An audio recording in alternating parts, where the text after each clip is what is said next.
আলহামদুলিল্লাহ, আল্লাহ জাল্লা জালালুহু আম্মা নওয়ালুহুর শাহী দরবারে লাখো কোটি শুকরিয়া আদায় করছি যে আল্লাহ আমাদেরকে লাইলাতুল নিসফি মিন শাবান তথা লাইলাতুল বারাআ শবে বারাতের মতো তাৎপর্য মণ্ডিত মহিমান্বিত রজনীতে আল্লাহর প্রিয় ঘর মসজিদে এসে এশার নামাজ আদায়ান্তে উপস্থিত হওয়ার তৌফিক দানে ধন্য করেছেন। এজন্য আমরা সবাই বলি আলহামদুলিল্লাহ। আল্লাহ রাব্বুল আলামিন শর্টকাটে আমাদেরকে জান্নাতে নিতে চান। এই জন্য মাঝে মাঝে 12 মাসের মাঝে বিশেষ অফার দেন, লিমিটেড অফার। বিভিন্ন মোবাইল অপারেটর কোম্পানিগুলো মিনিট এবং SMS এর লিমিটেড অফার দেয়। MB GB প্যাকেজ আনলিমিটেড না, আপনার টাকায় কিনবেন কিন্তু সেটা লিমিটেড।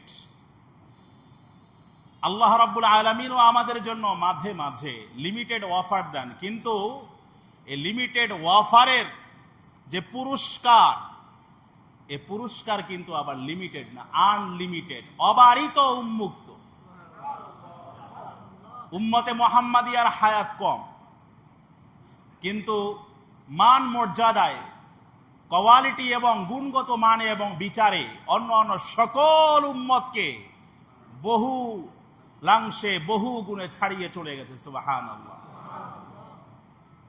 তার ভিতরে রমাদান করিম আমাদের জন্য কয়েকদিন পরেই হাতছানি দিয়ে ডাকছে আমাদেরকে।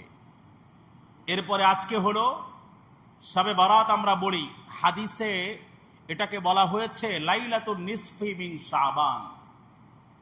লাইলাতুন নিসফি মিন শাবান, মধ্য শাবানের রজনী। যদি আমরা কেউ এটার তর্জমা বা অনুবাদ করি বা বলি এভাবে যে শাবানের মধ্য রজনী, তাহলে এটা ঠিক না ভুল? এটা ভুল হবে। শাবানের মধ্য রজনী, শাবান মাসে তো 29 দিন 29 রাত, অথবা 30 দিন 30 রাত। এখন যদি আমরা এটার তর্জমা অনুবাদ, অনেকে ভুল করেন, ভুল বলেন বা ভুল বুঝেন, ভুল চর্চিত হয়, এজন্য আমি এটা ক্ল্যারিফাই করে দিচ্ছি। যদি বলা হয় শাবানের মধ্য রজনী, তাহলে শাবানের মধ্য রজনী কোনটা? শাবান মাসে রাত কি এক না একাধিক? একাধিক রাত। তো শাবানের মধ্য রজনী বললে কোন শাবানের কোন তারিখের মধ্য রজনী, এটা সেখানে মেনশন করা হয় না। অতএব বলতে হবে লাইলাতুন নিসফি মিন শাবান, মধ্য শাবানের রজনী। আর মধ্য শাবান কোনটা? শাবান মাসের 15 তারিখ। আর এখন আজকে কি? শাবান মাসের 15 তারিখ, হুজুর মাগরিবের পরেই। হ্যাঁ, আরবি মাস সূর্যাস্তের সাথে সাথে পরবর্তী তারিখ শুরু হয়ে যায়। সেই হিসাবে আজকে সূর্যাস্তের আগ পর্যন্ত ছিল শাবানের 14 তারিখ, সূর্যাস্তের সাথে সাথে হয়ে গিয়েছে শাবানের 15 তারিখ। কাজেই আমরা সরল, প্রাঞ্জল, সাবলীল, সঠিক, শুদ্ধ অনুবাদ অথবা ভাবানুবাদ করতে পারি এভাবে লাইলাতুন নিসফি মিন শাবান, মধ্য শাবানের রজনী। এই মধ্য শাবানের রজনীর রয়েছে অনেক ফজিলত। আল্লাহ রাব্বুল আলামিন 4 সংখ্যাটাকে খুব অল্প সময় আমি আলোচনা করব, ধৈর্যচ্যুতি একদমই ঘটাতে চাই না, বরাবরের মতোই। আজকে মূলত ইবাদতের রাত, কিন্তু যেহেতু আমাদের মুসলিম উম্মার মাঝে এই ইবাদত, বন্দিগি, ইসলাম, তাওহীদ, রিসালাত, আখিরাত, ইসলামের বেসিক নলেজ সম্পর্কে ব্যাপক চর্চা নাই, প্র্যাকটিস নাই, যার ফলে কোন ইবাদত আমরা কিভাবে করব সেটার একটা রূপরেখা উলামায়ে কেরাম, খতিব সাহেবান তাদের জন্য অবশ্য পালনীয়, করণীয় হয়ে দাঁড়ায় মানুষের মাঝে এটা ডিসক্রাইব করা, বলে দেওয়া সুন্দরভাবে। সেই দায়িত্ব আদায়ের জন্য মূলত বসা। তা না হলে আজকে মূলত আমি আপনি সবাই মিলে নামাজ পড়ব, ইবাদত করব, জিকির আজগার করব, তাসবিহ তাহলিল করব, কোরআন তেলাওয়াত করব, কান্নাকাটি করব, রোনাজারি করব, মুনাজাতে কান্না ভেজা, মুনাজাতে আকাশ বাতাসকে আমরা প্রকম্পিত করব, এটাই আজকের কাজ। আজকে বয়ানের রাত না, তথাপিও আমরা কিভাবে পুরো রাতটাকে কাটাবো, সেজন্য মূলত আজকে আপনাদের থেকে এই সময়ের সংক্ষিপ্ত পরিসরটাকে নেওয়া। আল্লাহ রাব্বুল আলামিন 4 সংখ্যাটাকে বিশেষভাবে মনোনীত এবং নির্বাচিত করেছেন। 4 সংখ্যাটা, যেমন ফেরেশতার সংখ্যা এই পৃথিবীতে কত আসমানে কত, জমিনে কত, আল্লাহ ছাড়া কেউ জানেন?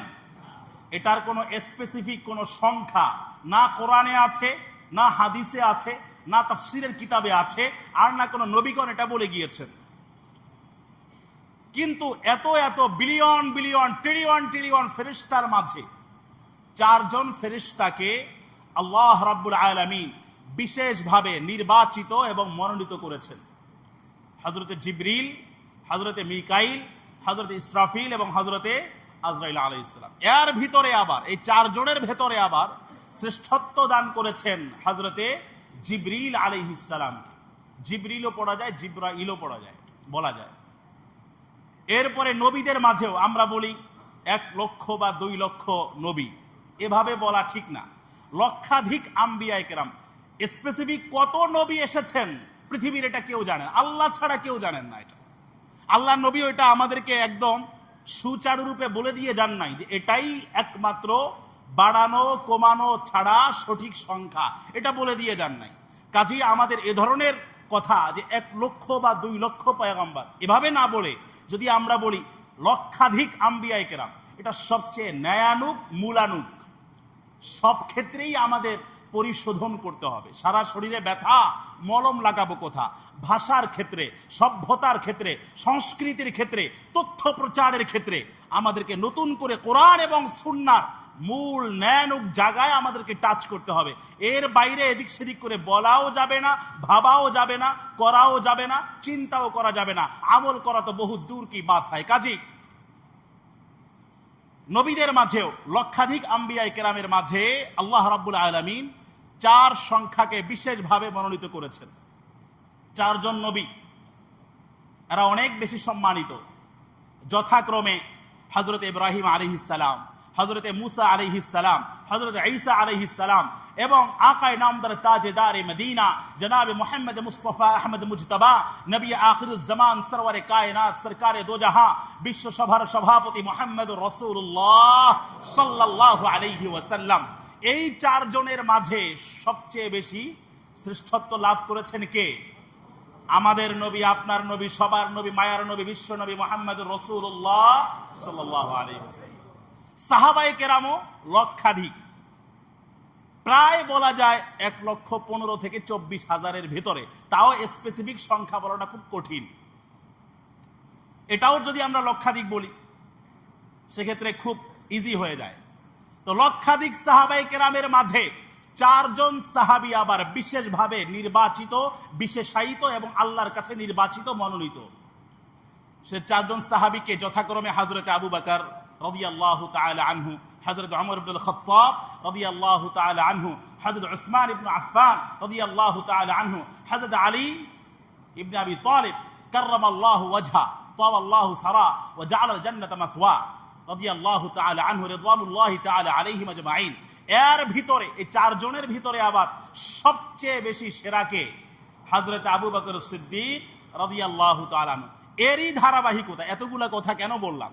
4 সংখ্যাকে যে আল্লাহ রাব্বুল আলামিন বিশেষভাবে মনোনীত এবং বিশেষায়িত, নির্বাচিত করেছেন, এই কথাটা বোঝাবার জন্য। এরই ধারাবাহিকতায় 4টা দিন আছে বছরে। তো কতদিন? 365। তো এর ভিতরে আবার বিশেষভাবে 4টা দিন আল্লাহর কাছে বিশেষভাবে সম্মানিত, মহিমান্বিত, তাৎপর্যমণ্ডিত, বিশেষায়িত। সেই 4 দিন কি কি? ইয়াউমু ঈদুল ফিতর, ইয়াউমু ঈদুল আযহা, ঈদুল ফিতরের দিন, ঈদুল আযহার দিন, এই 2টা মিলে একটা। ইয়াউমু আরাফা, আরাফার দিন। ইয়াউমুল জুমুআ, জুমার দিন। আরেকটা হচ্ছে ইয়াউমু আশুরা, আশুরার দিন। এই 4 দিন আল্লাহর কাছে বিশেষভাবে মনোনীত, নির্বাচিত, বিশেষায়িত। ঠিক অনুরূপভাবে 4টা রাতও আল্লাহর কাছে বিশেষভাবে নির্বাচিত, বিশেষায়িত, মনোনীত, নির্বাচিত। 4টা রাত কি কি? ওই আগের মতোই, লাইলাতাল ঈদাইন, অর্থাৎ ঈদুল ফিতরের রাত, ঈদুল আজহার রাত। আরেকটা হলো জুমার রাত, আরেকটা হলো শবে বারাত, আরেকটা হলো শবে কদর। ওই ঈদুল ফিতর আর ঈদুল আজহার রাত 1 রাত ধরা হয়েছে, ওই দিনের মতোই। এটাকে 1 রাত। এরপরে জুমার রাত, মানে বৃহস্পতিবার দিবাগত রাত, যেটা জুমার রাত, আরেকটা হচ্ছে শবে বারাত, আরেকটা হচ্ছে শবে কদর। আজকে কি শবে বারাত। যে বা যারা বলেন শবে বারাত বলতে কিছু নাই, তারাও বাড়াবাড়ির শিকার। আবার যে বা যারা বলেন শবে বারাত মানেই হচ্ছে আতশবাজি করা, পটকাবাজি করা, আলোকসজ্জা করা, লাইটিং করা, হালুয়া রুটি, একদম পুরা অবস্থা খারাপ করে ফেলা। মা বোনরা হালুয়া রুটি বানাতে বানাতে হাতে ঠোসকা পড়ে যায়, এরপরে ক্লান্তি শ্রান্তি দেহ মনে ভর করে, এক ঘুমে ফজর হয়ে যায়, ফজরের নামাজও কাজা হয়ে যায়। এটাও যেমন সঠিক নয়। আবার যে বা যারা এখন অনেকে বলে চলেছেন শবে বরাত বলতে কিছু নেই, শবে বরাত বলতে কোনো ইবাদত নেই, শবে বরাতের বিশেষ কোনো অস্তিত্ব নেই, গত জুমায়ও আমি বলেছিলাম এরাও প্রান্তিকতার শিকার, বাড়াবাড়ি এবং ছাড়াছাড়ির কবলে শবে বরাত। এর মাঝখান দিয়ে আমাদেরকে ওয়াকাযালিকা জাআলনাকুম উম্মাতাও ওয়াসাতা, মধ্যপন্থী উম্মত হিসাবে আমাদেরকে শবে বরাতে যতটুকু কোরআনে আছে, যতটুকু হাদিসে বর্ণিত বিধৃত বিবৃত হয়েছে, ততটুকুই মানার জন্য কারা কারা রাজি আছে দুহাত তুলে আল্লাহকে দেখায়। আল্লাহ কবুল করুন বলি আমি। তাহলে এবার আসেন ফজিলতগুলো সময় কালক্ষেপণ না করে, ইন্তেজারের কালো পর্দা ভেদ করে মূল হাদিসগুলাই আমরা অবতারণা করি। 1 নম্বর হাদিস, আম্মাজান আয়েশা সিদ্দিকা রাদিয়াল্লাহু তাআলা আনহা। গত জুমায়ও বলেছিলাম খুব কম সময় পেয়েছিলাম এই হাদিসগুলা বলার ক্ষেত্রে, আজকে একটু এক্সপ্লেন করে বলি আমি। এটা তিরমিজি এবং ইবনে মাজাহ শরীফের রিওয়ায়াত। আম্মাজান আয়েশা সিদ্দিকা রাদিয়াল্লাহু তাআলা আনহা থেকে বর্ণিত হাদিস। তিনি বলছেন ফাকাততু রাসূলুল্লাহি সাল্লাল্লাহু আলাইহি ওয়াসাল্লাম লাইলাতান ফাইযা হুয়া বিল বাকি। এক রাতে আমি রাসূল করিম সাল্লাল্লাহু আলাইহি ওয়াসাল্লামকে হারিয়ে ফেললাম, মানে আমি আমার বিছানায় খুঁজে পাচ্ছিলাম না। অতঃপর আমি খুঁজতে খুঁজতে দেখলাম মদিনায় মুসলমানদের কবরস্থান জান্নাতুল বাকিতে আমার নবী আসমানের দিকে দুহাত উঁচু করে শুহাদায়ে কেরাম, মুসলিম উম্মার মাঝে যারা দুনিয়া থেকে গত হয়েছেন এবং যারা বর্তমানে আছেন, যারা আসবে, এদের সবার জন্য আল্লাহর কাছে রহমত এবং মাগফিরাতের দোয়া করে চলেছেন। সুবহানাল্লাহ। আম্মাজান আয়েশা ঘরে ফিরে আসলেন, তো এখন তো হন্তদন্ত অবস্থা, হার্টবিট বেড়ে গেছে, নার্ভাস সিস্টেম ফল ডাউন করছে। এখন আল্লাহর নবী দেখে বুঝে ফেলেছেন হাদিসের টেক্সট হচ্ছে আকুনতি তাখাফিন আইয়াহিফাল্লাহু আলাইকি ওয়া রাসূল। আয়েশা, তোমার কি এই ধরনের আশঙ্কা হয় যে আল্লাহ এবং আল্লাহর রাসূল তোমার উপরে জুলুম করবেন, অবিচার করবেন, ইনজাস্টিস করবেন? এরকম আশঙ্কা কি তুমি মনে করো? তোমার আমার থেকে মনে হয় তোমার? আম্মাজান আয়েশা মানুষ, তিনি বলছেন সরল স্বীকারোক্তি প্রদান করে, ইন্নী জনানতু ইয়া রাসূলুল্লাহ আন্নাকা আতাইতা বা'দা নিসাইক। আমি মনে করেছি আপনি বোধহয় অন্য কোন জাওজায়ে মুতাহহারা, অন্য কোন সহধর্মিনীর ঘরে গিয়েছেন, অন্য কোন স্ত্রীর ঘরে আপনি গিয়েছেন, এজন্য আমি একটু খুঁজতে বের হয়েছিলাম, আমাকে মাফ করবেন। আল্লাহর নবী সাল্লাল্লাহু আলাইহি ওয়াসাল্লাম আম্মাজান আয়েশাকে এর পরে লক্ষ্য করে বলেন, ইয়া আয়েশা ইন্নাল্লাহ তাআলা ইয়ানজিলু লাইলাতান নিসফি মিন শাবান ইলাস সামাঈদ দুনিয়া ফায়াগফিরু লিআকসারা মিন আদাদি শা'রি গনামি কালবিন মিম্মান ইস্তাহাক্কান নার। ও আয়েশা, আল্লাহ রাব্বুল আলামিন এই রাতে নিকটবর্তী আসমানে আসেন, এরপরে বনু কালব গোত্রে যতগুলা বকরি আছে, এই বকরির গায়ে যতগুলা পশম আছে, এই পশমের সংখ্যার সমপরিমাণ বান্দাদেরকে আল্লাহ রাব্বুল আলামিন ক্ষমা করে দেয়। আরবে অনেকগুলা গোত্র ছিল, তার ভিতরে বনু কালব গোত্রের বকরির সংখ্যা পরিমাণে অনেক বেশি ছিল।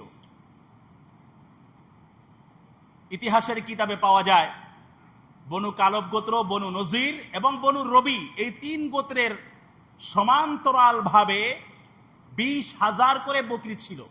কত হাজার করে? 20,000। মূলত এখানে বনু কালব গোত্রের বকরির সংখ্যাটাই বোঝানোর উদ্দেশ্য না, মূলত আল্লাহ রাব্বুল আলামিন যে এই রাতে অসংখ্য অগণিত সংখ্যায় আল্লাহ রাব্বুল আলামিন গুনাহগার বান্দাদেরকে ক্ষমা করে দেন, এটা বুঝাবার জন্যই রাসূল করিম সাল্লাল্লাহু আলাইহি ওয়াসাল্লাম বনু কালব গোত্রের বকরির সংখ্যার অবতারণা করেছেন। তার মানে আল্লাহ রাব্বুল আলামিন আজকে মূলত অসংখ্য অগণিত গুনাহগার বান্দাদেরকে ক্ষমা করে দেন। সুবহানাল্লাহ। আরেকটা হাদিস, এই হাদিসটা আছে তিরমিজি শরীফে, আছে ইবনে মাজাহ শরীফে। আরেকটা হাদিস আপনাদেরকে শোনাই, এটাও আম্মা জান আয়েশা সিদ্দিকা রাদিয়াল্লাহু তাআলা আনহা থেকে বর্ণিত হাদিস। এটা বাইহাকি ফি দাওয়াতিল কবীরের রিওয়ায়াত। আল্লাহ নবী সাল্লাল্লাহু আলাইহি ওয়াসাল্লাম একবার আম্মা জান আয়েশাকে জিজ্ঞাসা করছেন, আতাদরিনা মা ফি হাযিহিল লাইলা, আয়েশা তুমি কি জানো এই রাতের ইয়ানি লাইলাতান নিসফি মিন শাবান, এই শাবানের মধ্য রজনীর, মধ্য শাবানের রজনীর তাৎপর্যটা আসলে কি, তুমি কি জানো, ফজিলতটা বলো তো। আম্মা জান আয়েশা বলছেন, ক্বালাত মা ফিহা ইয়া রাসূলুল্লাহ, এই রাতের কি তাৎপর্য, কি সিগনিফিকেন্স, কি গুরুত্ব, এটা আমি কোত্থেকে জানবো, আমি তো ইতিপূর্বে এই ব্যাপারে কোনো ধারণাই আমার নাই। আল্লাহ নবী সাল্লাল্লাহু আলাইহি ওয়াসাল্লাম তখন বললেন, ফিহা আইয়ুকতাবা কুল্লু মাউলুদি বানি আদম ফি হাদিহিস সানা ওয়া ফিহা আইয়ুকতাবা কুল্লু হালিকিম মিন বানি আদম ফি হাদিহিস সানা ওয়া ফিহা তুরফাউ আমালুহুম ওয়া ফিহা তুনজালু আরযাকুহুম। বাইহাকি শরীফের রিওয়ায়াত। এই রাতে আল্লাহ রাব্বুল আলামিন আগামী বছরে কতগুলো বনি আদম, ছেলে অথবা মেয়ে, আফগানি, পাকিস্তানি, ইরানি, তুরানি, এশিয়া, ইউরোপ, আমেরিকা, কতজন মানুষ আগামী বছরে এই পৃথিবীতে নতুন করে সদ্য ভূমিষ্ঠ নবজাতক সন্তান হিসাবে দুনিয়ায় আগমন করবে, আল্লাহ এটার হিসাব এবং সিদ্ধান্ত আজকেই নিয়ে নেন। শুধু তাই নয়, আগামী বছরে কত মানুষ মারা যাবে, বাংলাদেশ, পাকিস্তান, সৌদি আরব, ইরান, তুরান, তুর্কি, আফগান, গোটা পৃথিবী থেকে আজরাইলের হাত ধরে কতগুলা মানুষ জান কবজের শিকার হবে, তার লিস্টি এবং সিদ্ধান্ত আজকের রাতে স্থিরীকৃত হয়ে থাকে। শুধু তাই নয়, আজকের রাতে আমার আপনার ভালো মন্দ যত আমল আছে সব আমলগুলো আল্লাহর দরবারে উত্থিত হয়। সুবহানাল্লাহ। এখন ভালো আমল করার, নেক আমল করার দরকার আওয়াজ দিয়া বলেন না, আছে না নাই? বেশি বেশি নামাজ পড়তে হবে, কোরআন তেলাওয়াত করতে হবে, জিকির আজকার করতে হবে, তাসবিহ তাহলিল এগুলা বেশি বেশি জপতে হবে। কান্না ভেজা মোনাজাতে আল্লাহর মুকাররব বান্দা হওয়ার জন্য সর্বোচ্চ প্রয়াস চালাতে হবে। রাজি আছি তো ইনশাআল্লাহ? অনেকে কোরআন তেলাওয়াত করতে পারি না, কোরআন তেলাওয়াত শিখতে হবে, এটা কোনো অপশনাল বিষয় নয়। কোরআন তেলাওয়াত কোনো ঐচ্ছিক বিষয় নয় যে মনে চাইলো শিখলাম, না শিখলেও বোধহয় আমি বৈতরণী পার হয়ে যাবে, ব্যাপারটা একদমই এরকম না। কাজী কোরআন যারা শিখতে পারি না, এলাকার ইমাম সাহেব, মুয়াজ্জিন সাহেব বা আপনার ওই এলাকায় অবস্থিত মাদ্রাসা যেখানে আছে, ওনারা আছে, ওনাদের কাছ থেকে আপনারা কোরআন শিখেন, আল্লাহর কাছে কান্নাকাটি করেন, কোরআনের পৃষ্ঠা ধরেন, লাইন ধরেন, বুকে জড়িয়ে ধরেন, আল্লাহর কাছে অঝরে কাঁদেন, কেঁদে কেঁদে জার হয়ে যান, আল্লাহ সঠিক সময়ে কোরআনটাকে শিখতে পারিনি মালিক, এখন আমি নতুন করে নব উদ্যমে কোরআন শেখার প্রতি আমি অগ্রসর, আগুয়ান, অগ্রগামী হয়েছি। আল্লাহ কোরআনটাকে আমার জন্য সহজ করে দাও, এই কোরআনকে আমার এই প্রচেষ্টাকে নাজাতের জরিয়া বানিয়ে দাও, বলি আমিন। এই দোয়া করতে পারবো তো ইনশাআল্লাহ? শুধু দোয়া করলে হবে নাকি দাওয়াও চালাইতে হবে? আল্লাহ নবী সাল্লাল্লাহু আলাইহি ওয়াসাল্লাম শুধু দোয়া করেই ক্ষান্ত হন নাই। বদরে, উহুদে, খন্দকে, তাবুকে তাহলে আল্লাহ নবী সশস্ত্র জিহাদ করতেন না? দোয়াও করেছেন, বদরের ময়দানে গিয়েছেন, উহুদের রণাঙ্গনে গিয়েছেন, খন্দকের ব্যাটল গ্রাউন্ডে গিয়ে ওদের সব মানচিত্র বদলে দিয়েছেন। পৃথিবীর ইতিহাসে নতুন করে ইসলাম নিজের শক্তিতে বলিয়ার এবং বলিষ্ঠ হয়েছে। কাজেই দোয়াও করতে হবে, এর পাশাপাশি উলামায়ে কেরামের কাছে গিয়ে বিনয়ের সাথে নিজেকে পেশ করে কোরআন শেখার জন্য নিজেকে নিবেদিত প্রাণ করতে হবে। রাজি আছি তো ইনশাআল্লাহ? আম্মা জান আয়েশা সিদ্দিকা রাদিয়াল্লাহু তাআলা আনহার হাদিসে আরেকটা আছে, আমলের কথা বললাম, আর 4 নম্বর হলো ওয়া ফিহা তুনজালু আরযাকুহুম, আগামী বছরে আমি আপনি কি পরিমাণ রিজিক জীবিকা প্রাপ্ত হব সেটার সিদ্ধান্ত আজকের রাতেই আল্লাহ রাব্বুল আলামিন নিয়ে নেবেন। তো কাজী আল্লাহর কাছে বেশি বেশি হালাল রিজিক চাওয়ার আওয়াজ দিয়ে বলেন না, দরকার আছে না নাই? কেমনে চাইবেন, কিভাবে চাইবেন, কোন শব্দে কোন ভাষায় চাইবেন সেটাও আবার আল্লাহ নবী শিখিয়ে দিয়েছেন। আল্লাহুম্মা কফিনা আল্লাহুম্মা কফিনা বিহালালিকা আন হারামিক ওয়া আগনিনা বিফাদলিকা আম্মান সিওয়াক। আল্লাহুম্মা কফিনা বিহালালিকা আন হারামিক ওয়া আগনিনা বিফাদলিকা আম্মান সিওয়াক। তাহলে 4 বিষয়ের সিদ্ধান্ত।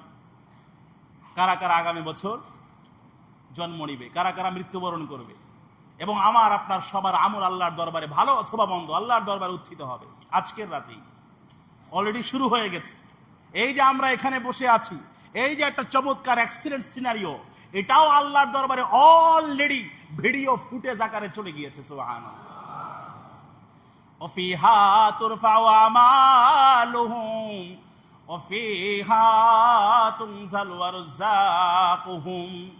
রিজিকের জন্য আমরা সবাই প্রত্যেকেই যার যার জায়গা থেকে খেয়ে হারিয়ে ফেলছি প্রতিনিয়ত। হালাল হারামের বাছ বিচার পর্যন্ত করার মতো, চিন্তা করার মতো ন্যূনতম অনুভূতি আমাদের মাঝে অনেকাংশে অনেক ক্ষেত্রেই, বরং জীবনের একটা বড় সময় জাগ্রতই হয় না যে হালাল না হারাম। কিন্তু এই রাতে যদি আমি আল্লাহর কাছে চাই, আল্লাহ তোমার দুনিয়ায় রিজিক অবারিত মুক্ত, আয় আল্লাহ আমার জন্য হালাল রিজিক, সম্মানজনক রিজকে কারীম বলা হয়েছে কোরআনে, সম্মানজনক রিজিক এবং জীবিকার সরবরাহ করো। আল্লাহ দেওয়ার জন্য প্রস্তুত আছেন না নাই? শুধু তাই নয়, হযরত আলী রাদিয়াল্লাহু তাআলা আনহু থেকে বর্ণিত হাদিসে যাওয়ার আগে এই হাদিসটা একটু শেষ করে দেই। এই হাদিসের শেষে আছে, আম্মা জান আয়েশা সিদ্দিকা বলেন রাদিয়াল্লাহু তাআলা আনহা, মা মিন আহাদিন ইয়াদখুলুল জান্নাতা ইল্লা বিরহমাতিল্লাহি তাআলা। ইয়া রাসূলুল্লাহ, আল্লাহর নবীকে আমি বললাম, ইয়া রাসূলুল্লাহ, আল্লাহর রহমত ছাড়া কি কোনো ব্যক্তি জান্নাতে যেতে পারবে? আল্লাহর নবী বললেন, মা মিন আহাদিন ইয়াদখুলুল জান্নাতা ইল্লা বিরহমাতিল্লাহি তাআলা ইয়াকুলুহা সালাসা মাররাত। আল্লাহর নবী একে একে 3 বার বললেন, আল্লাহর রহমত ছাড়া তার আমল দিয়া কেউ জান্নাতে যেতে পারবে না। আল্লাহর রহমত ছাড়া ব্যক্তি তার আমলের বদৌলতে জান্নাতে যেতে পারবে না। আল্লাহর রহমত ছাড়া কোনো ব্যক্তি জান্নাতে প্রবেশ করতে পারবে না। আল্লাহর রহমত চাওয়ার দরকার আছে না নাই? ইবাদত, তাহলে বলবেন ইবাদত কেন করব? হ্যাঁ, তবে অন্য হাদিসে আছে যাকে আল্লাহ জান্নাতের জন্য কবুল করেছেন তাকে বেশি বেশি আল্লাহর গোলামি করার, ইবাদত করার জন্য তৌফিক দারে ধন্যও করেছেন। সুবহানাল্লাহ।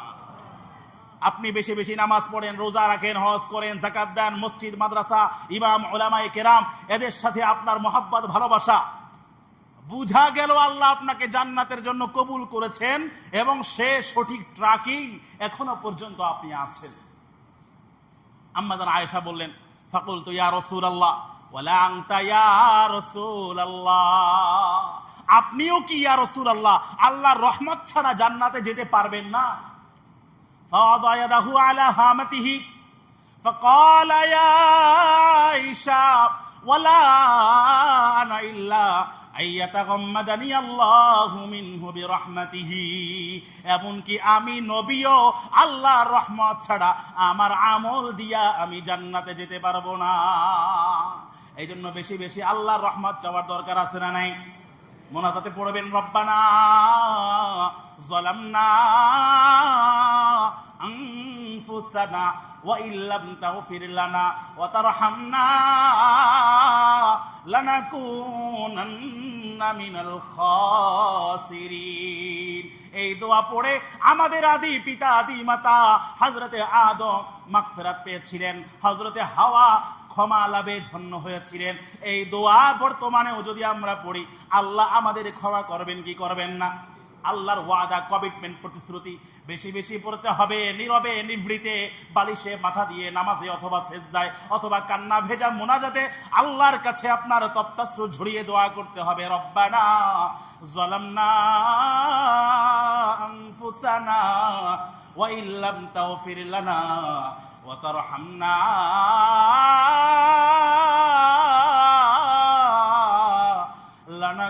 লানাকুনান্না মিনাল খাসিরিন। এই দোয়া করবেন তো ইনশাআল্লাহ। এরপরে আরেকটা হাদিস, এটা আবার বাইহাকী শরীফের রওয়ায়াত।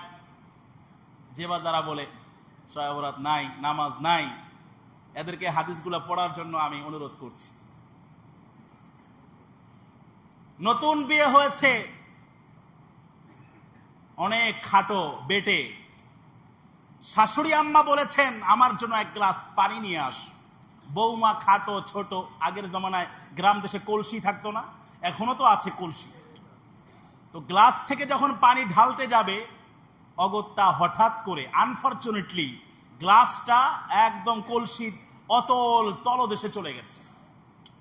শাশুড়ি আম্মা অনেকক্ষণ ধরে ওয়েট করছে, তাড়াতাড়ি পানি নিয়ে আস, পানি আর আসে না। বৌমারও কোনো হদিস নাই। অনেকক্ষণ পরে চিৎকার দিয়ে বলে শাশুড়ি আম্মা, আপনার কলসির তো কোনো তলা নাই। শাশুড়ি আম্মা কয় এত বছর সংসারে কাটায়া দিলাম, 30-40 বছর পার হয়ে গেল, এক কলসি দিয়া, এই কলসির নাকি তলা নাই, তাহলে পানি আছে কেমনে? শাশুড়ি আম্মা আইসা দেখে আসলে কলসির তলা ঠিকই আছে, কিন্তু গ্লাস পড়ে গেছে কলসির অতলে একদম নিচে গভীরে। কিন্তু ওই কলসি থেকে গ্লাস তোলার জন্য তার বৌমার লম্বা হাত নাই।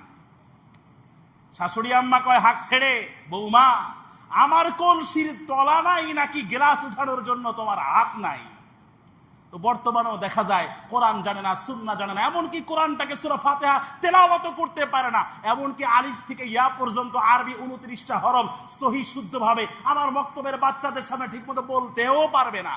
এরাও পর্যন্ত বলে এইটা সঠিক, এইটা বেঠিক, হানাফিরা যা করে সব জাল হাদিস, শবে বরাত বলতে কিছু নাই। সূরা ফাতিহাটা কিন্তু সহি এখনো উনি করতে পারেন নাই। এই জন্য কোরআনে আছে, সুন্নায় আছে, কিন্তু এইটাকে ধারণ করার জন্য যে পরিমাণ এক্সপার্ট হওয়া দরকার, যে পরিমাণ বিজ্ঞ হওয়া দরকার, যে পরিমাণ ইসলামিক স্কলার হিসাবে আপনাকে উন্নীত হওয়া দরকার, সেটা তো আপনি ধারে কাছেও যান নাই, তো আপনি কিভাবে খুঁজে পাবেন? আল্লাহ নবী সাল্লাল্লাহু আলাইহি ওয়াসাল্লাম হযরত আবু মুসা আশআরী রাদিয়াল্লাহু তাআলা আনহু থেকে বর্ণিত, আল্লাহর নবী বলেন, ইন্নাল্লাহ তাআলা লা ইয়াত্তালিউ ফি লাইলাতিন নিসফি মিন শাবান ফায়াগফিরু লিজামিই খালকিহি ইল্লা লিমুশরিকিন আও মুশাহিন।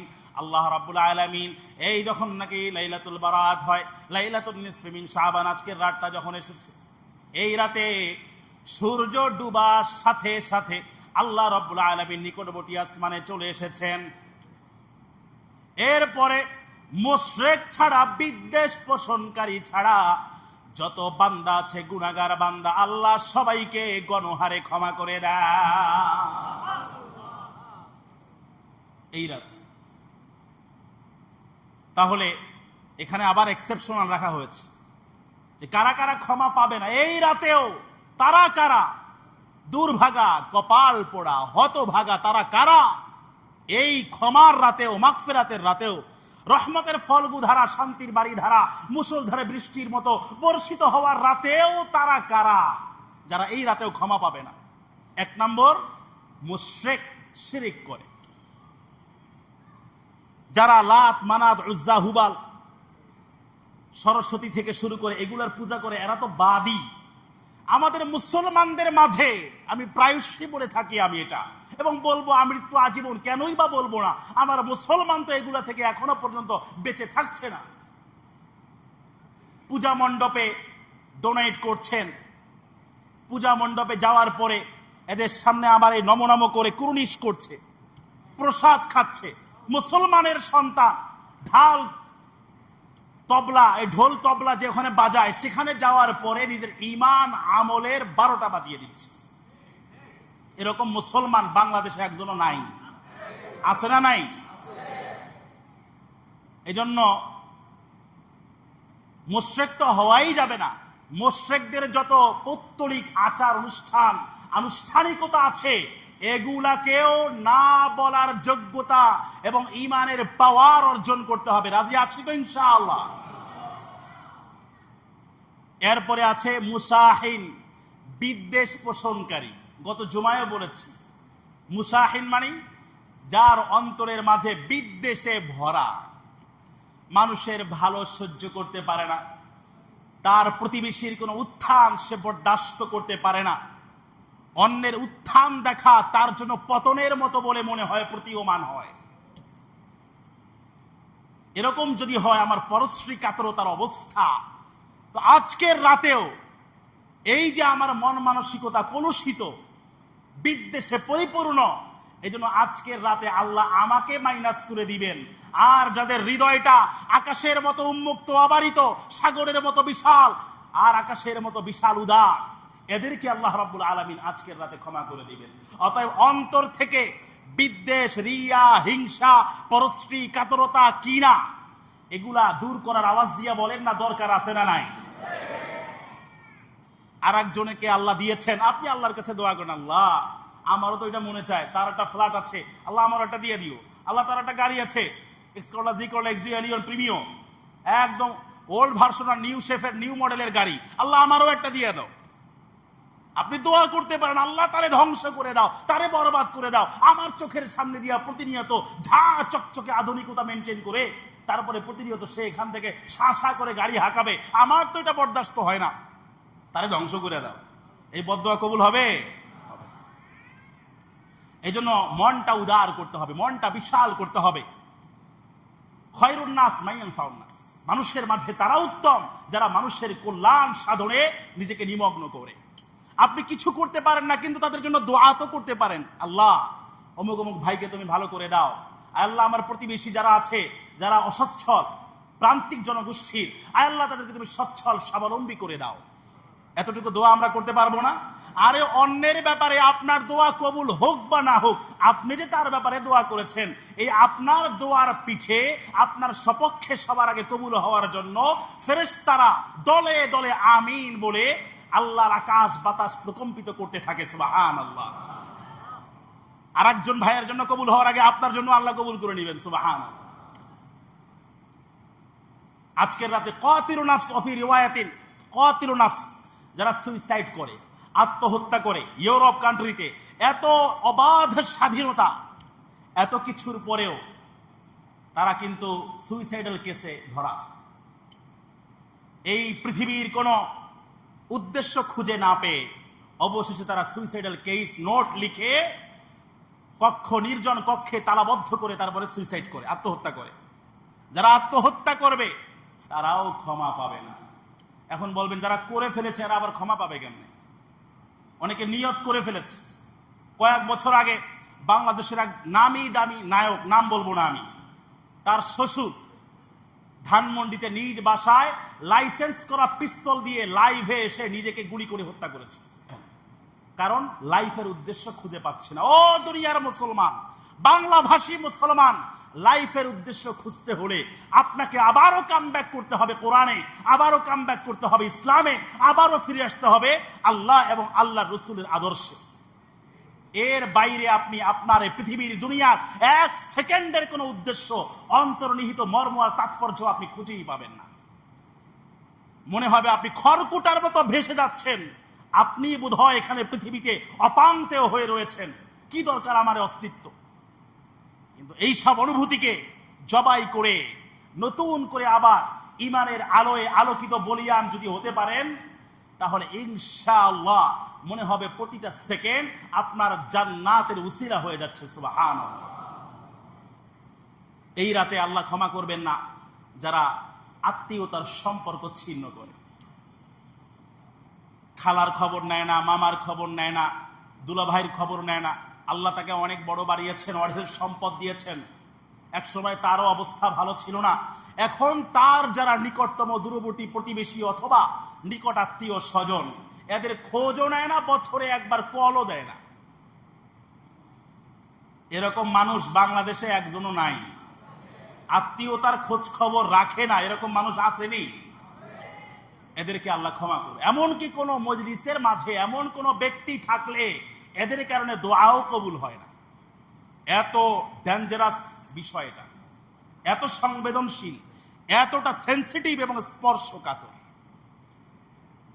কাজেই আজকের পর থেকে আগামীকাল সকাল থেকে চিন্তা করব, যা হয়েছে হয়েছে। দুনিয়া কয়দিনের? 50, 60, 70, 80 বছর সর্বোচ্চ 100+ সেঞ্চুরি করবেন বয়সে। সব মান অভিমান যাত্রাভিমান, মনের সব দুঃখ কষ্ট যাতনা, অপরাধ আপনার না, দোষ আপনার না, তারই দোষ। তারপরও আপনি সবার আগে আগামীকাল নিজে কল দেন। সে তো বলবে, কিরে সূর্য কোন দিক থেকে উঠছে রে? সবে বরাতের পরের দিনের সূর্য উঠছে, সে এটা বুঝতে পারবে। এই জন্য আত্মীয় স্বজনের খোঁজ খবর নিতে হবে। এরপরে যারা জানিয়া ব্যভিচারী ব্যভিচারিণী পুরুষ এবং নারী যারা অভ্যস্ত জিনা এবং ব্যভিচারী, এদেরকে আল্লাহ আজকে ক্ষমা করবেন। তবে খাঁটি দিলে তওবা করলে ক্ষমা করার মালিক কে?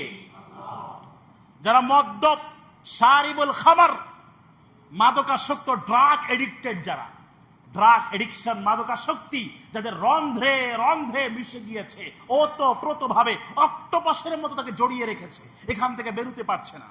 যারা নাইট ক্লাবে যায়, ওয়েস্টিন, রেডিসন, বনানী, গুলশান, বসুন্ধরা বাড়ি, যারা ভিআইপি প্লেস আর ফরওয়ার্ড লোকেশন গুলোতে, আর এইটা বর্তমানে তো আপনারা জেফ্রি অ্যাপস্টিন এর অন্ধকার জগতের যে নথি আর ফাইল, 30 লক্ষ নথি নতুন করে যুক্তরাষ্ট্রের মার্কিন আদালত এটা পাবলিশ করা হয়েছে। সেটা নিয়ে নারী অধিকার, মানবাধিকার, এটা নিয়ে আমি আর এক জুমায় আলাদা কথা বলবো, আলাদা পয়েন্টে ইনশাআল্লাহ। ওইটা নিয়ে আজকে বলার একদমই সময় নাই। তাহলে যারা মদ পান করে, ড্রাগ এডিকশন যাদের আছে, যারা ড্রাগ এডিক্টেড, যারা মাদকাসক্ত, এদেরকেও আল্লাহ আজকে ক্ষমা করবে। তা কেমনে ক্ষমা করবে? সে তো এখনো পর্যন্ত ড্রাগ এডিকশনের মাঝেই আকণ্ঠ নিমজ্জিত। আল্লাহর কাছে কান্নাকাটি রোনাজারি করে তওবা মাধ্যমে সে যে আল্লাহর খাঁটি বান্দা হবে, সেই অনুভূতিটাই তো এখনো পর্যন্ত তার মাঝে জাগ্রত হয়ই নাই। হইলে তো সে মসজিদে থাকতো 6 নম্বরে, কিন্তু সে তো এখনো পর্যন্ত মদের বারে আছে। কতই না কপাল পোড়া তারা, যারা আজকের রজনী পেয়েও মহিমান্বিত, তাৎপর্য মণ্ডিত রাত পেয়েও যারা এটাকে নিয়ামত গনিমতে প্রপার ইউটিলাইজ না করে, যারা গুনাহের মাঝে এখনো পর্যন্ত, এবং পুরো রাতটাকে ওইভাবে তারা প্ল্যানিং করে রেখেছে যে আজকের রাতটা এই গুনাহ আমি সম্পাদিত করব। কতই না তারা হতভাগা, দুর্ভাগা, কপাল পোড়া। আল্লাহ রাব্বুল আলামিন আমাদের সবাইকে আজকের রাতে বেশি বেশি ইবাদত করার তৌফিক দান করুন। কিভাবে ইবাদত করবেন? আরেকটা হাদিস পড়ি, এটা ইবনে মাজাহ শরীফের রিওয়ায়াত, হযরত আলী রাদিয়াল্লাহু তাআলা আনহু থেকে বর্ণিত।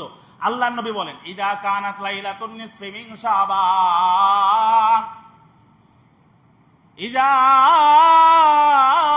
কানাত লাইলাতুন নিসফি মিন শাবান ফাকুমু লাইলাহা ওয়া সুমু ইয়াওমাহা। যখন এই মধ্য শাবানের রজনী তোমাদের মাঝে আগমন লাভ করে, তার ডালপালা বিস্তার করে, তখন তোমরা রাতের বেলা ইবাদত করো, নামাজে দাঁড়িয়ে যাও। নামাজে আপনি, এটার জন্য আমি একটু বলে দেই, অনেক সময় দেখা যায় আমাদেরকে জিজ্ঞেস করে শবে বরাতে, শবে কদরে, বিশেষ রজনীতে, বিভিন্ন উপলক্ষে আমাদেরকে বলে, হুজুর কদরের নামাজ কয় রাকাত, বরাতের নামাজ কয় রাকাত, কোন কোন সূরা দিয়ে পড়তে হবে, প্রথম রাকাতে সূরা ফাতিহা, 3 বার ইখলাস, এইরকম বিভিন্ন নানা সংখ্যা তত্ত্ব এবং বিভিন্ন বাধ্যকতার ভেতর দিয়ে এই ইবাদতটাকে অনেকে কঠিন করে ফেলেছে। বিভিন্ন আপনার সস্তা ওজিফার বই বাংলা বাজার সহ, চক বাজার সহ বিভিন্ন জায়গায় বাসে, বিভিন্ন জায়গায় বিক্রি হয়। এগুলা পড়ে পড়ে ওলামায়ে কেরামের কাছ থেকে সঠিক অথেন্টিক সোর্স থেকে না জেনে অনেকে এই ধরনের বাধ্যকতা আক্রান্ত হয়ে তারপরে খেই হারিয়ে ফেলেন। দূরে ইবাদত করারই দরকার নেই। কোন রাকাতে 3 বার, কোন রাকাতে 10 বার, কোন রাকাতে 7 বার আর 5 বার, এগুলোই তো আমার মনে থাকে না, দরকার নেই। একদম সিম্পল, একদম সহজ।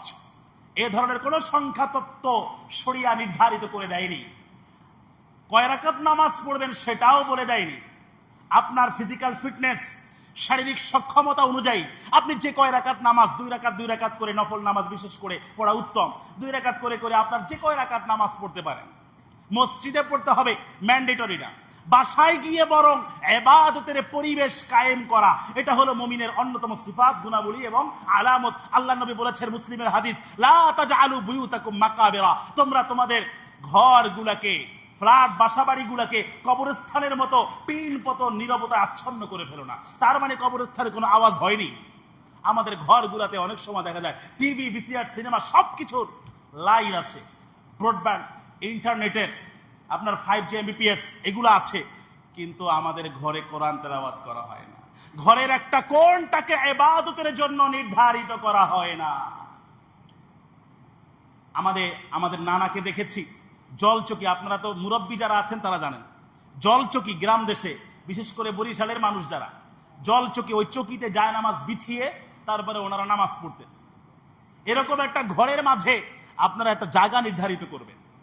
জায়গা নির্ধারিত করে আপনি যখন আপনার স্ত্রীকে নিয়ে, আপনার ছেলে নিয়ে, আপনার মেয়ে নিয়ে, আপনার টোটাল পরিবারস্থ সবাইকে নিয়ে আপনি যখন ইবাদতের একটা স্নিগ্ধ পরিবেশ সবাইকে উপহার দেবেন, সবার মাঝে আল্লাহর ভয় জন্মাবে, ইবাদতের পরিবেশ, স্নিগ্ধ পরিবেশ সেখানে জন্ম নিবে, এবং আল্লাহ রাব্বুল আলামিন দুনিয়াটাকেই আপনার জন্য জান্নাত বানিয়ে দিবেন। সুবহানাল্লাহ। কারণ ইবাদতের মাঝে, জিকিরের মাঝে, তেলাওয়াতের মাঝে আল্লাহ এই মনের শান্তি রেখেছেন। এই যে দুনিয়ার মানুষগুলো, অধিকাংশ মানুষ দুনিয়ায়, এই যে মানুষ হাসে, ভালো আছি বলে, ম্যাক্সিমাম হচ্ছে ফর্মালিটিস, এগুলো আর্টিফিশিয়াল ফেস, এগুলো রিয়েল ফেস নয়। রিয়েল ফেস হচ্ছে আপনি আল্লাহর কাছে বলেন, আপনার সবকিছু আপনি আল্লাহর কাছে বলেন। দুনিয়ার কোনো মানুষের কাছে আপনি বলবেন না, দুনিয়ার কোনো মানুষের কাছে আপনি ধারণা দিবেন না। সবকিছু করার মালিক কে? বলেন না আওয়াজ দিয়ে, কে? কেউ যেটা পারে না সেটা পারেন কে? কেউ যেটা সরে না সেটা সরেন কে? অতএব আল্লাহর কাছে চাইতে আমরা সবাই রাজি আছি তো ইনশাআল্লাহ? রাতের বেলা তাহলে আপনার কোরআন তেলাওয়াত, নামাজ 2 রাকাত করে, 2 রাকাত, 4 রাকাত, 6 রাকাত, 8, 10, 12, আপনার যে কয় রাকাত আপনার মনে চায় আপনি পড়েন। কিছু নামাজ পড়লেন, এরপরে আপনি কোরআন শরীফ নিয়ে বসেন, হার্ড কপি নিয়ে বসেন, পরে আপনি কোরআন তেলাওয়াত করেন, সূরা আর রহমান পড়েন, যেগুলো আপনি পারেন বিশেষ করে সেগুলোই তেলাওয়াত করেন। সূরা ইয়াসিন, আর রহমান, ওয়াকিয়া, মুজাম্মিল, মুলুক, আপনার যেগুলা অ্যাভেলেবল আপনার জন্য আপনি সেগুলাই না হয় পড়েন। এরপরে আপনি কোরআন তেলাওয়াত এখন ভালো লাগছে না, আবার একটু এখন নতুন করে সুইচ করতে হবে, তো আপনি এখন জিকির আজকার শুরু করে দেন। জিকির আজকার অনেকক্ষণ করার পরে আপনার এখন ভালো লাগছে না, আপনি এখন মোনাজাতে আল্লাহর দরবারে আপনার অতীত জীবনের যা কিছু আছে সব কিছু দলিল দস্তাবেজ আপনার সামনে হাজির করে আল্লাহকে একের পর এক যা বলার আপনি বলতে থাকেন। আপনার ভাষাই বলেন, আরবি যদি না পারেন আপনার বাংলা ভাষা, নোয়াখালী, কুমিল্লা, বরিশালের ভাষা আল্লাহ জানেন না, বুঝেন না, আপনার ভাষায়, আঞ্চলিক ভাষায় আপনি আল্লাহকে বলবেন, যা মনে চায় তাই বলবেন। এরপরে বাসায় যাওয়ার পরে বাসার মা বোন যারা আছেন ওনাদেরকে বলবেন যে বিশেষ কোনো রাকাত নাই, এই রাকাতে এতগুলো সূরা পড়তে হবে, সূরা ইখলাস 3 বার পড়তে হবে, এরকম কোনো নিয়ম নাই। বরং আপনি সূরা ফাতিহা পড়বেন, অন্য যে কোনো সূরা আপনি মিলাবেন, সূরা মিলানোর পরে 1 রাকাত শেষ, আবার দ্বিতীয় রাকাতে সূরা ফাতিহা পড়বেন, কথার কথা, ফর এক্সাম্পল সূরা নাস মিলালেন, আপনার 2 রাকাত শেষ হয়ে গেল। আপনার 10টা সূরাই মুখস্থ আছে, এই 10টা সূরাটাকে আপনি রোটেট করে করে তারপরে আপনি আপনার নামাজগুলো শেষ করতে পারবেন, কোনো সমস্যা নাই, কোনো রেস্ট্রিকশন, কোনো বাধ্যবাধকতা নাই। ফাইনাল্লাহ তাআলা ইয়ানজিলু ফিহা লিগুরুবিশ শামসি ইলাস সামাঈদ দুনিয়া। আল্লাহ তাআলা এই রাতে, অন্য রাতগুলোতে আল্লাহ নিকটবর্তী আসমানে আসেন রাতের 1/3, 1/3 পার হওয়ার পরে, আর এই রাতে সূর্যাস্তের সাথে সাথেই আল্লাহ রাব্বুল আলামিন নিকটবর্তী আসমানে অবতরণ করেন। সুবহানাল্লাহ। এসে কি বলেন? ঐতিহাসিক ঘোষণা, আলা বিন মুস্তাগফিরিন ফাগফির লা, আলা বিন মুস্তারজিকিন ফারজুক, আলা মিন মুবতালান ফাউআফিয়াহু ফি, আলা কাযা আলা কাযা হাত্তা ইয়াতলু আল ফজর। এটা ইবনে মাজার রিওয়ায়াত, হযরত আলী রাদিয়াল্লাহু তাআলা আনহু থেকে বর্ণিত হাদিস। এই রাতে নিকটবর্তী আসমানে আল্লাহ রাব্বুল আলামিন এসে তারপরে একে একে বলতে থাকেন। গত জুমায় বলেছিলাম, আলা মিন মুস্তাগফিরিন ফাগফির লাহ, আছো কোন ক্ষমা প্রত্যাশী বান্দা যে নাকি আমার কাছে তার অতীত জীবনের গুনাহের জন্য ক্ষমা চাইবে, আমি তার অতীত জীবনের সকল গুনাহগুলো ক্ষমা করে দেব। আলা মিন মুস্তারজিকিন ফারজুক, বিভিন্ন কোম্পানিতে আপনি অনার্স, এই আমার যুবক ভাইরা, লক্ষ লক্ষ শিক্ষিত অশিক্ষিত বেকার যুবকদের বোবা কান্না আমাদের কানে প্রতিনিয়ত এসে ভাসে। চাকরি নাই, কর্মক্ষেত্র নাই, আল্লাহর কাছে যুবক, আল্লাহর কাছে কাঁদো, আল্লাহর কাছে বলো। বিভিন্ন কোম্পানিতে বিভিন্ন পদে তোমার সিভি ড্রপ করা আছে, এখনো পর্যন্ত ফোন আসে নাই, আল্লাহর কাছে বলো। আলা মিন মুস্তারজিকিন ফারজুক, আছে কি কোন জীবিকা প্রত্যাশী বান্দা যে নাকি আমার কাছে তার জীবিকা তালাশ করবে, আমার কাছে তার রিজিক চাইবে, আমি তাকে আমার রিজিকে অবারিত ভান্ডার তার জন্য মুক্ত করে দেব। রিজিকের অবারিত ভান্ডার কার কাছে? আরো জোরে কার কাছে? ইন্নাল্লাহা হুয়ার রাজ্জাকু যুল কুওয়াতিল মাতিন। আল্লাহ রাজ্জাক, আল্লাহ রিজিক দাতা, জীবন দাতা, বিধান দাতা, সৃষ্টিকর্তা, সব কিছুর একচ্ছত্র যিনি একমাত্র কর্মবিধায়ক এবং অভিভাবক, নিয়ন্ত্রক, আওয়াজ দিয়ে বলেন না তিনি কে? তার কাছে চাইতে আমাদের কোনো শরম, লজ্জা, সংকোচ, দ্বিধা আসেনি, থাকার কোনো সুযোগ আছে? আল্লাহর কাছে চাইতে হবে। একদম ছোট বাচ্চা যখন ক্ষুধা লাগে মায়ের কাছে গিয়ে খোর টানে, কাপড় টানাটানি করে, তারপরে কান্নাকাটি করে, মা রান্না করে না কি করে, এটা দেখার টাইম ওই বাচ্চার নাই। ওর ক্ষুধা লাগছে, ওর টাকে নিবারণ করতে হবে। বাচ্চার মতো করে আল্লাহর কাছে কেঁদে কেঁদে যার যার হতে হবে। আলা মিন মুবতালা ফাওয়াফিয়াহু ফি, আছো অন্য কোন বিপদগ্রস্ত বান্দা যে নাকি তার বিপদ থেকে উদ্ধারের জন্য আমি আল্লাহর কাছে দোয়া করবে, আমি আল্লাহ তাকে সকল প্রকার বিপদ থেকে উদ্ধার করে দেব। সুবহানাল্লাহ। বিপদ থেকে উদ্ধারের মালিককে বিভিন্ন মাজারে দৌড়ায়, শাহজালালের মাজারে, শাহপুরের মাজারে, শাহ মাকদুমের মাজারে, শাহ আলী মাজারে, মাজারে যাওয়ার পরে এরপরে ওখানে কত কিছু করে, সেজদা দেয়, মান্নত করে, লাল সুতা বাঁধে, লাল ফিতা বাঁধে, এরপরে নিজের বাপ মায়ে গরুর গোশত বছরে একবার চোখে না দেখলেও বছরে বছরে অমুক তমুক দরবারে, দরবারের নামগুলো বললাম না, কোন আবার কোন জায়গার কে আসে, আবার সমালোচনা শুরু করে দেয়, এই জন্য দরবারগুলোর নাম আর কইলাম না। এই দরবারে যাওয়ার পরে গরু দেয়, মহিষ দেয়, কিলোমিটার মাইলকে মাইল গাড়ি বিশাল পার্কিং করা থাকে। আমি নিজে গিয়েছি, দেখেছি।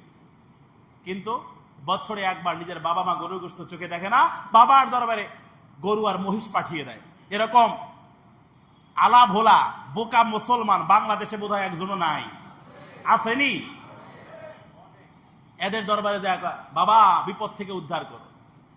লেখা আছে ওই যে 1 নম্বরে যাওয়ার আগে, ওই যে কমার্স কলেজের পরে দেখবেন হযরত মুশকিল কুশা রহমতুল্লাহ। মুশকিল কুশা, মুশকিল কুশা মানে সব সমস্যার যিনি সমাধানকারী। ও মুসলমান, কোন আল্লাহ বাদ দিয়া কাউকে যদি কেউ সব সমস্যার সমাধানকারী মনে করে, বিশ্বাস করে, আওয়াজ দিয়া বলেন না আপনারাই, ঈমান আছে না গেছে? আওয়াজ দিতে হবে, ঈমান আছে না গেছে? সব সমস্যার সমাধানকারী কে? মুশকিল কুশা কে? আলা মিন মুবতালান ফাওয়াফিয়াহু ফি, মিথ্যা মামলায় জর্জরিত, ফাইল লড়ে না, জামিন আর পান না, ডেট আসে আবার আপনারে ঘুরায়, জামিন হয় না, বেল হয় না, কিচ্ছু হয় না। আল্লাহর কাছে বলেন আলা মিন মুবতালান ফাওয়াফিয়াহু ফি, আলা কাযা আলা কাযা। এখানে 3টা एग्जांपल স্যাম্পল দেওয়া আছে, এরপরে হাদিসে আছে আলা কাযা আলা কাযা। এরকম এই 3টা স্যাম্পলের পাশাপাশি সিমিলার এরকম তোমার যত ধরনের প্রবলেম হতে পারে, যত সিমিলার প্রবলেম হতে পারে, যত এই ধরনের সমস্যা হতে পারে, আল্লাহর কাছে এমন কি হাদিসে আছে তোমার জুতার ফিতাও যদি ছিঁড়ে যায় সেটাও তুমি আল্লাহর কাছ থেকে মঞ্জুর করে নাও। সুবহানাল্লাহ। মানে এটা হলো আল্লাহর প্রতি ওভার কনফিডেন্ট হওয়ার যে ব্যাপারটা, এইটা আপনাকে বোঝাবার জন্য হাদিসে এভাবে অবতারণা হয়েছে। তো কাজেই আল্লাহর কাছে চাবো তো আমরা ইনশাআল্লাহ। আপনার মনে অনেক দুঃখ, কষ্ট, যাতনা, ব্যথা, বেদনা, ডিপ্রেশন, হতাশা আপনি সব আল্লাহর কাছে বলেন, দেখবেন চাওয়ার পরে কয়েক ফোঁটা চোখের পানি ফালানোর পরে আপনার মনটা বোধহয় হালকা হয়ে গেছে। আর এর আগে ওই যে পাহাড়টা বোধহয় আপনার মনের উপরে, কলবের উপরে পাহাড়টা চেপে বসেছিল। কিন্তু কান্নাকাটির পরে, কোরআন তেলাওয়াতের পরে, আল্লাহর কাছে জিকির আজগারের পরে, আল্লাহর কাছে সব দলিল দস্তাবেজ, মামলা মুকদ্দমা পেশ করার পরে দেখবেন আপনি পুরো হালকা হয়ে গেছে। এই রাতে আরেকটা হাদিস বলি, আমার বয়ান মোটামুটি শেষ। আরেকটা একদম সর্বশেষ হাদিস। কষ্ট হচ্ছে আপনাদের? রাগ করতেছেন আপনারা? এই এখনই শেষ করে দেব। এটা হযরত আবু হুরায়রা রাদিয়াল্লাহু তাআলা আনহু থেকে বর্ণিত। আল্লাহ নবী সাল্লাল্লাহু আলাইহি ওয়াসাল্লাম বলেন, জিবরিল আমিন এক রাতে, অর্থাৎ এই শবে বারাত লাইলাতুন নিসফি মিন শাবানে দুনিয়াতে আসলেন একবার। আসার পরে আল্লাহর নবীকে লক্ষ্য করে বললেন, ইয়া রাসূলুল্লাহ, আজকে আমি দেখে আসলাম জান্নাতের দরজা কয়টা? জানেন না? জান্নাতের দরজা হলো 8টা। এটা জানো, প্রশ্ন আউট করে দিলাম। জান্নাতের দরজা কয়টা? ফিল জান্নাতি সামানিয়াতু আবওয়াব মিনহা বাবুন ইউসাম্মা রায়্যান। তো জান্নাতের যে 8টা দরজা আছে, হযরত জিবরিল আমিন বলেন, ইয়া রাসূলুল্লাহ, আমি মাত্র দেখে আসলাম আসমানে জান্নাতের 8টি দরজা আজকে রাতে আল্লাহ রাব্বুল আলামিন খুলে দিয়েছেন। সুবহানাল্লাহ। প্রথম দরজায় দাঁড়িয়ে এক ফেরেশতা ঘোষণা দিচ্ছে, সুসংবাদ ওই ব্যক্তির জন্য যে আজকে রাতটা রুকু অবস্থায় কাটিয়ে দিয়েছে। জান্নাতের দ্বিতীয় দরজায় দাঁড়িয়ে আর এক ফেরেশতা ঘোষণা দিচ্ছে, সুসংবাদ ওই ব্যক্তির জন্য যে নাকি আজকের রাতটা সিজদা অবনত অবস্থায় কাটিয়ে দিয়েছে। জান্নাতের তৃতীয় দরজায় দাঁড়িয়ে আর এক ফেরেশতা ঘোষণা দিচ্ছে উচ্চ কণ্ঠে, সুসংবাদ ওই ব্যক্তির জন্য যে নাকি আজকে রাতটা জিকির আজগার তাসবিহ তাহলিলে কাটিয়ে দিয়েছে। সুবহানাল্লাহ। সুবহানাল্লাহ জিকির না?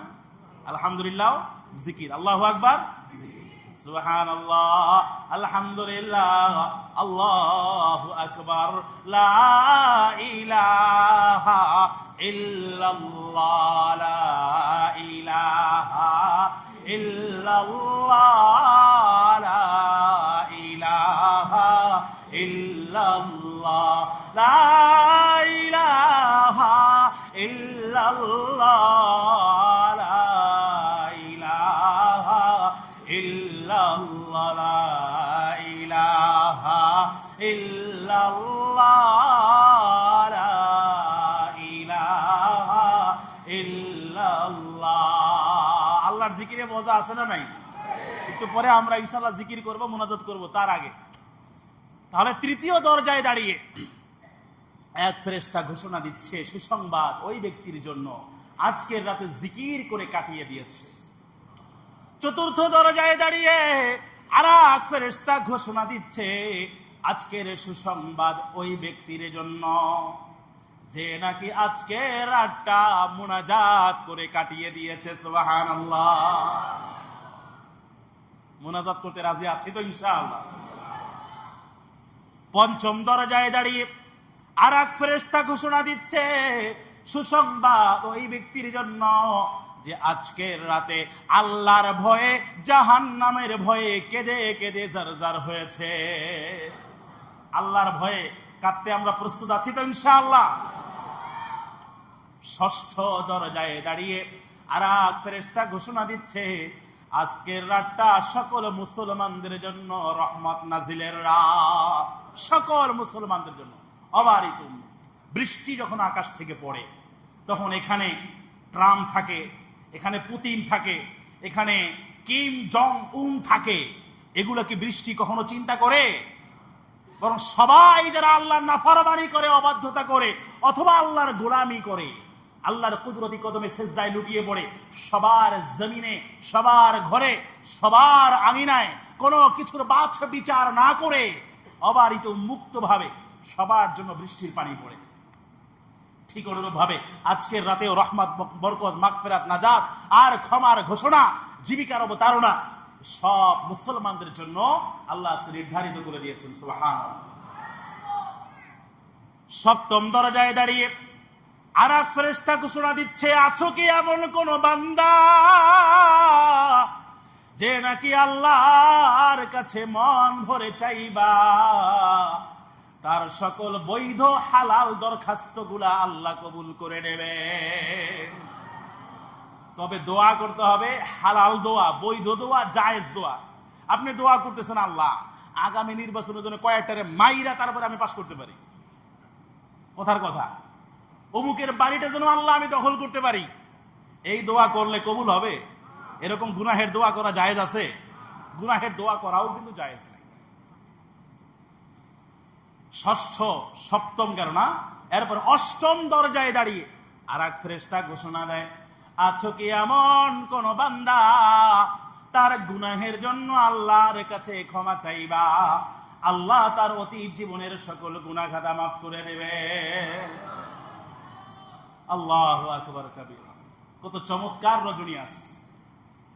এই জন্য আজকের রাতের আর একটা গুরুত্বপূর্ণ ইবাদত হলো সাধ্য এবং সামর্থ্যের সবটুকু উজাড় করে দিয়ে বেশি বেশি দান সদকা করা। এই যে আমাদের মসজিদে আপনারা জানেন যে আমাদের কাজ কিন্তু চলমান, কাজ কিন্তু বসে থাকে নাই। আমাদের যে ফান্ড আছে, কমপ্লেক্স ফান্ড, এই ফান্ডের যে রিজার্ভ টাকা আছে, রিজার্ভ টাকা শেষ হয়ে গেলে তো আমরা পঙ্গু হয়ে যাব। তো রিজার্ভ টাকা থেকে আমরা বসিয়ে না রেখে আমরা কিন্তু যেখানে যা দরকার আমরা সবগুলো সেখানে আমরা খরচ করছি, ইউটিলাইজ করছি। এই যে আমাদের নিচতলায় দেখেন কতগুলো স্পিকার লাগিয়েছি আমরা, প্রায় 50টার মতো আমরা স্পিকার লাগিয়েছি। তারপরে এখানে একটা মিক্সচার মেশিন আমরা লাগিয়েছি। তারপরে আমাদের লাশ ঘর অলরেডি প্রস্তুত হয়ে গিয়েছে। এরপরে আমাদের অনেক কার্পেট আমরা ক্রয় করি, প্রায় 7 লক্ষ টাকার কার্পেট আমরা ক্রয় করেছি। এখনো প্রায় 5 থেকে 6 লাখ টাকার কার্পেট লাগবে। আমাদের কার্পেট এখনো বাকি আছে, তৃতীয়, চতুর্থ এবং পঞ্চম তলার কার্পেট নাই বললেই চলে, এই কার্পেটগুলো লাগবে। এরপরে আমাদের নিচতলা, এই যে আমাদের মেইন গেট, এই মেইন গেটের যে জায়গাটা আছে ওই জায়গাটাও আমরা টাইলস করার একটা সিদ্ধান্ত গ্রহণ করেছি, দেখতে আরো সুন্দর লাগবে, এক্সিলেন্ট সুপার ক্লাসিক হবে। এই জন্য ওখানে টাইলসের জন্য প্রায় 1.5-2 লক্ষ টাকা লাগবে। এরপরে আমাদের পঞ্চম তলা যদি পুরাটাই আমরা টাইলসের আন্ডারে নিয়ে আসি, আওতায় নিয়ে আসি, তাহলে তো মনে হয় প্রায় 20-25 লাখ টাকা লাগার কথা মনে হয়, পুরা টাইলস, হ্যাঁ এরকম লাগার কথা। তো মোটামুটি আপনাদের খাতগুলা বললাম। এই জন্য আজকের রাতে মেহেরবানি করে কেউই দান থেকে মাহরুম থাকবো না।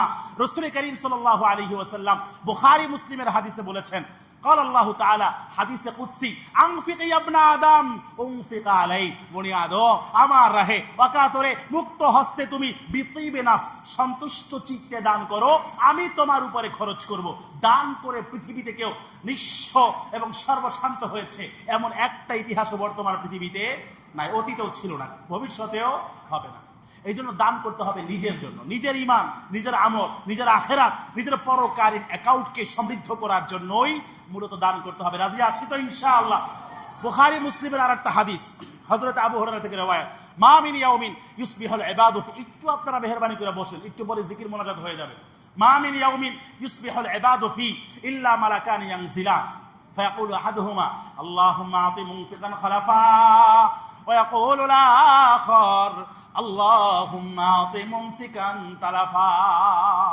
প্রত্যেক দিন সকাল হওয়ার সাথে সাথে 2 জন ফেরেশতা আসমান থেকে অবতীর্ণ হন। একজন আল্লাহর কাছে দোয়া করেন, আল্লাহ যে বা যারা দাতা ডোনার, দানবী, দানশীল, আয় আল্লাহ এদের সম্পদ তুমি বাড়িয়ে দাও, সুবহানাল্লাহ। এই দোয়া করেন কে? ফেরেশতারা দোয়া করেন। কবুল না হওয়ার কোনো উপায় নাই। আর এক দলে ফেরেশতা তারা আল্লাহর কাছে বদদোয়া করে, আল্লাহ যে বা যারা ব্যাংকে ফিক্সড ডিপোজিট করা আছে, ডিপিএস করা আছে, savings account, current account, life insurance, জীবন বীমা, flat, plot, mill, factory, industries, কল কারখানা, আরো বিভিন্ন জায়গায় নামে বেনামে, স্ত্রীর নামে, ছেলের নামে, মেয়ের নামে সম্পত্তির অভাব নাই, কে খাবে নিজেও জানে না, এরকম সম্পদওয়ালা মুসলমান বাংলাদেশে একজনও নাই। আছে না নাই?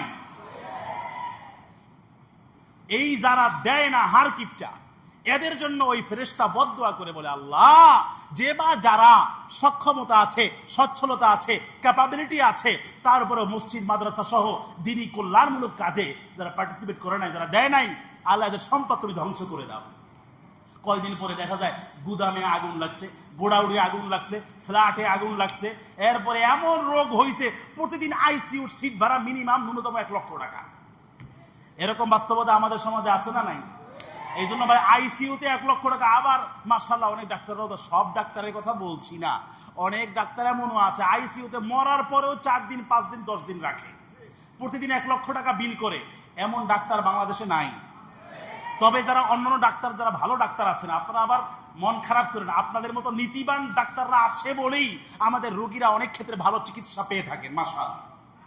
তো এই জন্য আমরা মন খুলে প্রাণ ভরে আল্লাহর রাহে আমরা খরচ করব। হযরত আবু যর গিফারি রাদিয়াল্লাহু তাআলা আনহু বলছেন, এটাও বুখারী মুসলিমের হাদিস, তিনি বলছেন আমি আল্লাহর নবীর কাছে গেলাম, ওহুয়া জালিসুন ফি জিল্লিল কাবা, আল্লাহর নবী কাবার ছায়ায় বসে আছেন। অতঃপর ফালাম্মা রাআনি, আল্লাহর নবী যখন হযরত আবু যর বলেন আমাকে দেখলেন, দেখার পরে তিনি বললেন হুমুল আখসারুনা ওয়া রাব্বিল কাবা, কাবার রবের শপথ তারা ধ্বংস হয়ে গিয়েছে। হযরত আবু যর গিফারি বলেন ফিদাকা আবি ওয়া উম্মি মানহুম, আমার পিতামাতা আপনার জন্য কুরবান হয়ে যাক। ওরা কারা? যারা আপনার বদদুয়ায় চির ধ্বংস হয়ে গেছে, দুর্ভাগা, কপাল পোড়া, হতভাগা বলে প্রতিবাদ প্রমাণিত হয়েছে। আল্লাহর নবী বললেন হুমুল আকসারুনা মুআলা ইল্লা মান ক্বালা হাকাযা ওয়া হাকাযা ওয়া হাকাযা মিন বাইনি ইয়াদাই ওয়া মিন খালফি ওয়া আন ইয়ামিনি ওয়া আন শিমালি, রাওয়াহুল বুখারী ওয়া মুসলিম। এরা হলো যাদের সম্পদ অনেক বেশি, এরপরেও আল্লাহর রাস্তায় দান করে না, এরা সব ধ্বংস হয়ে যাক, নাউযুবিল্লাহি মিন যালিক। তাহলে ধ্বংসের হাত থেকে বাঁচার জন্য হলেও ও মুসলমান আওয়াজ দিয়ে বলেন না, সাধ্য সক্ষমতা থাকলে দান করার দরকার আছে না নাই? আর সাদাকাতু তারুদ্দুল বালা, শুধু তাই না, আল্লাহ নবী অপরানাদার হাদিসে বলেন দান সদকা আপনার উপরে একদম নিশ্চিত অনিবার্যভাবে ধেয়ে আসা বিপদ আপদ বালা মুসিবতের ঘাটটাকে ধাক্কা দিয়ে দূরে সরায় দেয়। সুবহানাল্লাহ। দান সদকার কারণ আরো কত হাদিস আছে, সবগুলা বলতে গেলে তো সময় থাকবে না। হযরতে আবু বকর সিদ্দিক রাদিয়াল্লাহু তাআলা আনহু, তার থেকে বর্ণিত একটা হাদিস, ছোট্ট একটা হাদিস, তিরমিজির riwayat, না বলে আমি পারছি না লোকটা সংবরণ করতে। হযরতে আবু বকর সিদ্দিক থেকে বর্ণিত, আল্লাহর নবী বলেন লা ইয়াদখুলুল জান্নাহ খিব্বুন ওয়ালা বাখিল ওয়ালা মান্নান। খিব্বুন মানে হচ্ছে ধোঁকাবাজ, বাখিল মানে হচ্ছে কৃপণ আর কিপটা, আর মান্নান মানে হচ্ছে দান করে আবার খোটা দেয়। আমি এটা দিয়েছি, আমি ওটা দিয়েছি, ক্ষমতা চলবে আমার। এরকম অনেক সময় দেখা যায়। এই ধরনের 3 শ্রেণীর যারা আছে, যারা ধোঁকাবাজ, যারা বখিল কৃপণ এবং যারা দান করে খোটা দেয়, এরা পশ্চিমকালেও জান্নাতে যাবে না। তাহলে জান্নাতে যাওয়ার জন্য হলেও দান করার দরকার আছে না নাই? শুধু তাই না, হযরত আবু সাঈদ খুদরি রাদিয়াল্লাহু তাআলা আনহু থেকে আরেকটা হাদিস তিরমিজির, আল্লাহ নবী বলেন খসলাতান লা তাজতামিআনি ফি মুমিনিন আল বুখলু ওয়া সুউল খুলকি, 2টা খাসলাত, ক্যারেক্টার, চরিত্র, এটা কখনো কোনো মুসলমানের মাঝে একসাথে সন্নিবেশ হতে পারে না, একসাথে থাকতে পারে না। কয়টা ক্যারেক্টার? 2টা। 1 নম্বর হলো আল বুখলু, কৃপণতা, কার্পণ্য অবলম্বন করা, এটা কোনো মুসলমানের চরিত্রে থাকতে পারে না। আপনি খাঁটি ইমানদার মুত্তাকি মুসলমান হতে গেলে আপনার কৃপণতা, এটাকে একবার ধুয়ে মুছে সাফ করে দানশীলতা দ্বারা আপনার হৃদয়টাকে সুন্দর করে মোমের মতো বিগলিত করতে হবে। 2 নম্বর হলো সুল খুলক। সুল খুলক মানে হচ্ছে ব্যাড ক্যারেক্টার, খারাপ চরিত্র। Money is lost, nothing is lost, health is lost, something is lost, but character is lost.